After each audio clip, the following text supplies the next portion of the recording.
Hello and welcome. This is Self-Control, How to Build a Better Life. This is the podcast that will inspire you to build the life that you want to live by taking control of your mind and your mindset. And so today I want to share with you a mindset shift that I've had to make, an adjustment to the way I think.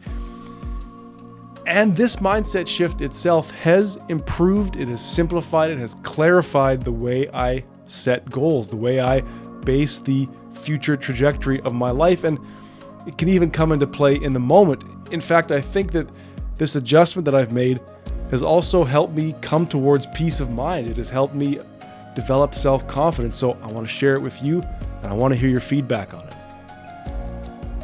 All right, so this mindset shift, this adjustment to the way I sort of look at life and think about how I think, it is simply this: do not rush to change.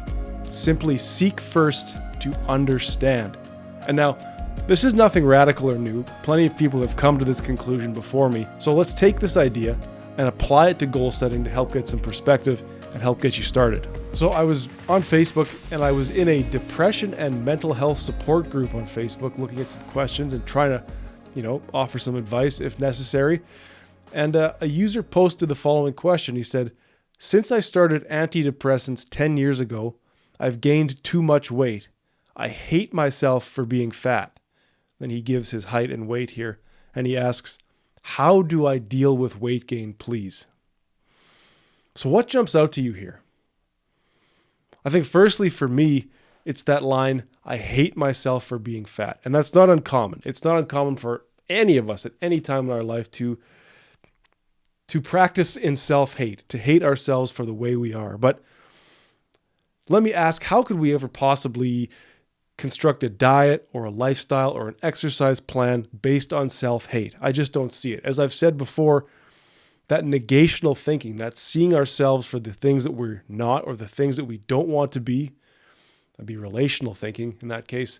That's not a bedrock. That's not a foundation. We can't jump up off of nothing. We can't propel ourselves up off of nothing. So, in my response to this person, I did say you have to stop hating yourself for being fat.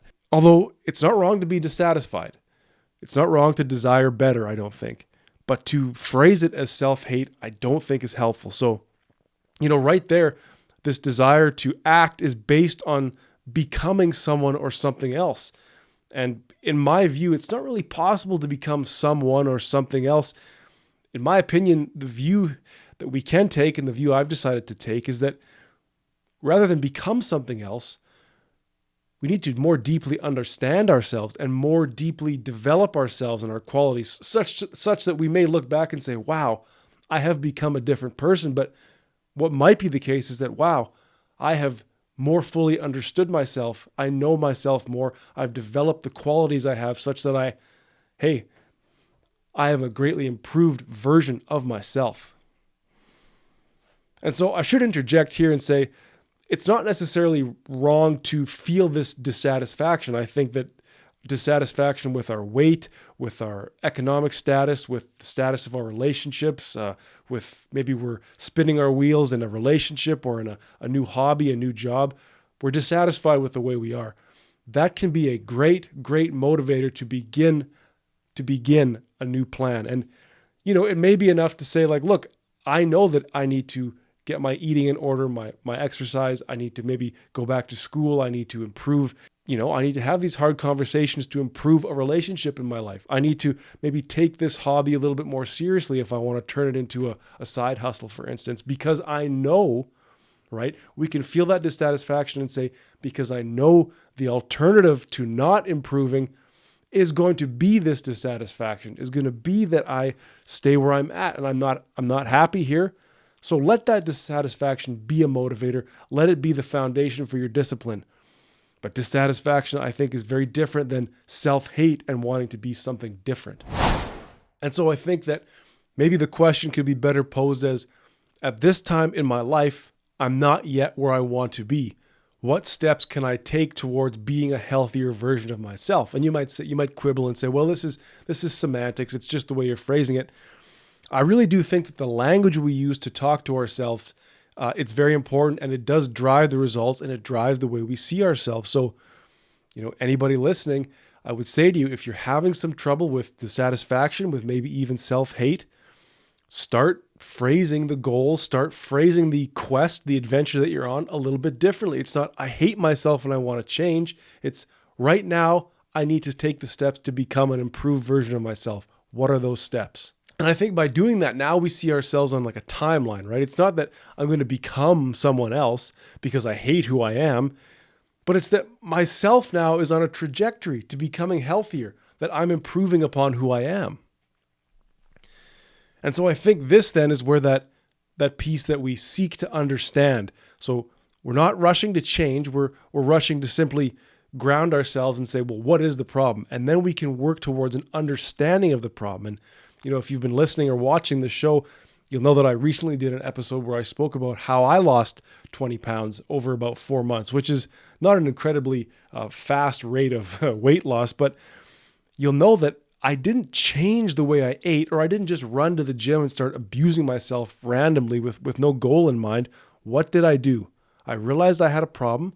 I was a little heavier than I wanted to be, a little pudgier, a little doughier than I wanted to be. What did I do? I first simply observed how I ate and I wrote it down. I didn't change anything. I started that spreadsheet and I tracked my eating for a few days. So then I could clearly see, well, based on this is the amount of calories I should be taking in, and my God, this is actually in reality how much I'm eating, I can now clearly see how I am at times overeating. And that has been my approach nowadays to most things. I think that if we're aware that we have a problem, we need to treat that with reverence. We need to be very grateful that not necessarily grateful that we have a problem, but grateful that we have an awareness of the problem. And now we are invited to follow that awareness, right? And what am I going to say? Through journaling, through honest conversation, through writing about, through observing, whether that's even talking to yourself out loud, doing videos, recording, beginning that conversation with the self, we can now better see the steps that it would take to get where we want, simply because we now know very clearly where we are. And we may not be satisfied with where we are, but now we have a better understanding of how we got here and what it really means to be where we are. And so in this way, I realized, well, it's not that I just want to lose weight. It's not the number on the scale that's the problem. It's a more complex issue of what's called body recomposition, right? I'm actually looking to lose fat. I want to build muscle gradually, or at least, sustain the muscle mass that I have. I'm going to be eating now in a calorie deficit to lose that fat. That can mean some muscle loss. Well, I have to diet in a way that's going to help sustain that muscle. Reduce carbohydrates, but not reduce too greatly, getting enough protein and fat, and of course, taking the junk food out wherever possible. So this awareness, this observation of the problem helped me to clarify my goal setting. So now I want you to think about this for yourself. Are your goals, is your plan for yourself in the future, is it based on the desire to be different? Is it based on the desire to be who you're not? Is it based on the desire to be like somebody else? And could this be because you are choosing to avoid the present day, because you're choosing to avoid the problem? Of course, we feel uncomfortable in our own skin. That's pain. We want to avoid that pain. We want to be different. We look at our bank account and say, oh my God, I can't believe how am I going to pay these bills? I don't want to be here. I don't want to think about it. I just want to be different. So it's not uncommon to run from the problem, but I have to tell you that because at least I found for myself, because I was unwilling to engage with the problem at hand, I had no solution. So let me ask you again, are your goals based on the desire to be different, to be like something else? And is this because you're avoiding the problem at hand? Are you refusing to examine the problem and simply looking for a way around the problem rather than going through the problem? Because, as we know, the only way to it is through it. So think about this now. Can you, as you go forward in your goal setting or in even your plan for the day, can you identify moments where I'm looking to be different. I'm looking to change. I'm desiring to be something other than what I am. And could I, in fact, seek first to understand the state that I'm in and use that as a jumping off point to get to a place where I do feel more satisfied. Because let's be quite honest, if we're dissatisfied now, if we're practicing self-hate now, there's no place that we can get to based off of that where those problems won't still be present. So I want to thank you for listening. Thank you for watching. Please give me some feedback. Talk to me about your goal setting. What do you desire, and for what reasons do you desire those things? Get in touch with me on Facebook. Drop a review on Apple Podcasts. Drop a Q&A in Spotify. Check out the YouTube channel. Leave a comment there. Love to get in touch. Love to hear from you. Appreciate your time in helping me build this episode and this community that we will build one day.